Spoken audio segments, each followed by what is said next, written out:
Bonjour à tous et bienvenue pour une nouvelle vidéo sur Burrito Bison. Nous l'avons testé pour vous, c'est parti.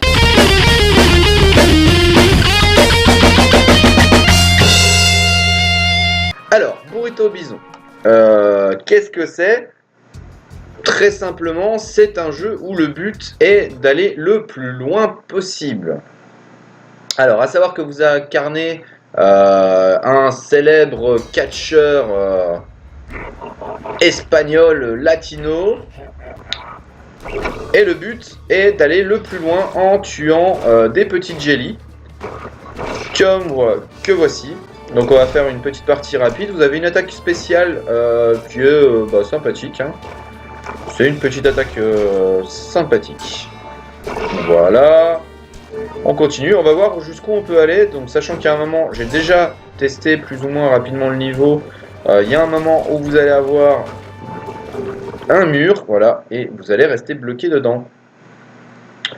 Donc voilà le principe du jeu, vous récoltez de l'argent, avec l'argent vous pouvez acheter des updates qui vous permettent d'aller plus loin, de taper plus fort, de tuer plus d'ennemis, enfin etc. etc. Et c'est un jeu qui est quasiment sans fin puisque vous pouvez toujours aller de plus en plus loin.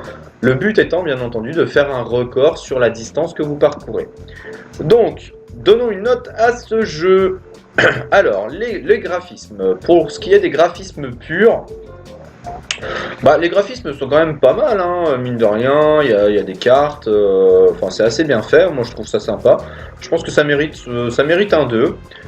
Les graphismes du jeu, là par contre, en revanche, je pense que ça mérite 2,5 puisque les graphismes collent parfaitement au type de jeu.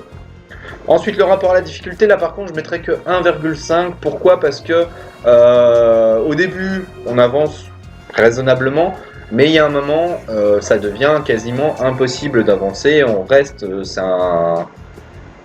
un die and retry assez énervant, donc il va falloir que vous farmiez l'or avant de pouvoir avancer. Donc c'est pas non plus quelque chose d'automatique.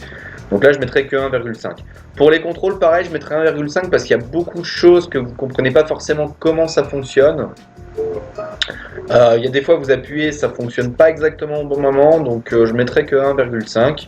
La durée de vie, je mettrais 2, parce que mine de rien, la durée de vie est quand même assez longue, hein, puisque comme je vous dis, c'est un die and retry, donc c'est un jeu sans fin, donc ça devient un peu rébarbatif, mais il n'y a pas de fin.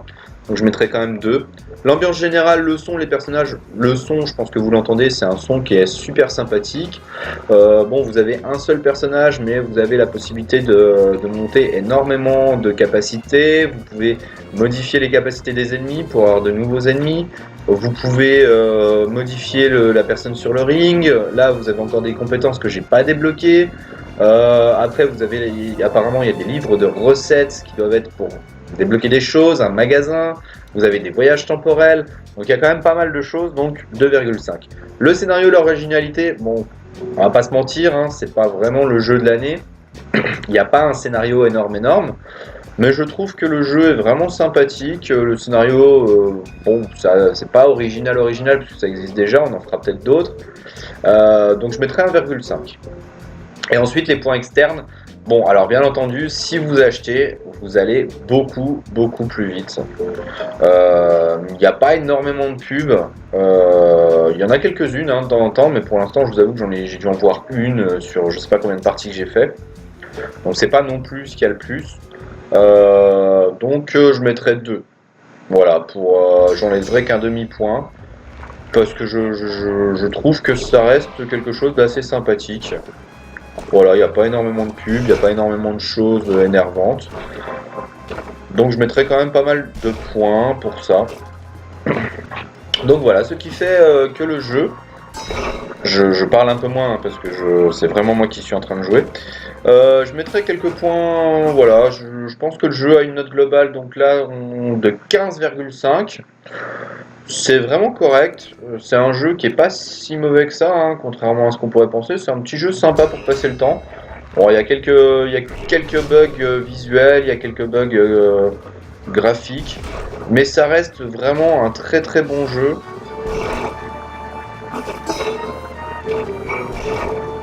Ça reste un très bon jeu et c'est vraiment sympathique à jouer pour se détendre, hein. C'est vraiment pas le type de jeu C'est le type de jeu pour pas se prendre la tête, clairement. Voilà. Donc je sais pas ce que vous en avez pensé. En tout cas, le lien du jeu est dans la description. N'hésitez pas à me dire ce que vous en avez pensé dans les commentaires. Mettre un j'aime si le jeu vous a plu et que vous voulez voir plus de parties. Il y aura très certainement sur l'événement Geek Gaming des parties du jeu, hein, c'est une quasi-certitude. En tout cas, merci d'avoir suivi la vidéo. N'hésitez pas à aimer, commenter, partager, etc. Vous connaissez déjà toute l'histoire. Et on se retrouve très bientôt pour un nouvel épisode de l'événement Geek. Ciao!